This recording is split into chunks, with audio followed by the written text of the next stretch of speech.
Cawthron's a community-based research institute here in Nelson. We have a staff of around 180 and do a range of work for the aquaculture industry and environmental consulting and research for the coastal environment and freshwater. In the aquaculture area, our focus has been on adding value to New Zealand's aquaculture industry, particularly around shellfish culture.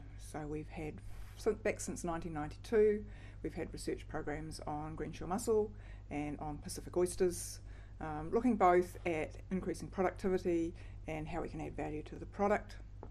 Now we're also looking at whether there are other shellfish species that we could be growing in New Zealand and how we can add value to those species as well.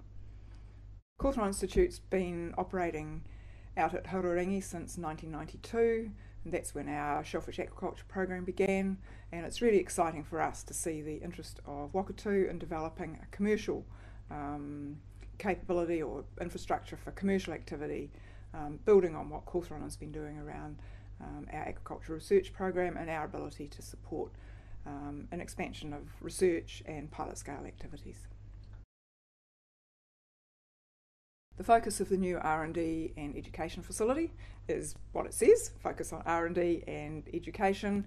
It's really developing the infrastructure that Cawthron already has, extending that so that we can provide support for a wider range of research to support the industry and to take that research into pilot scale. And also the education side that's a new area for us out at Horoirangi.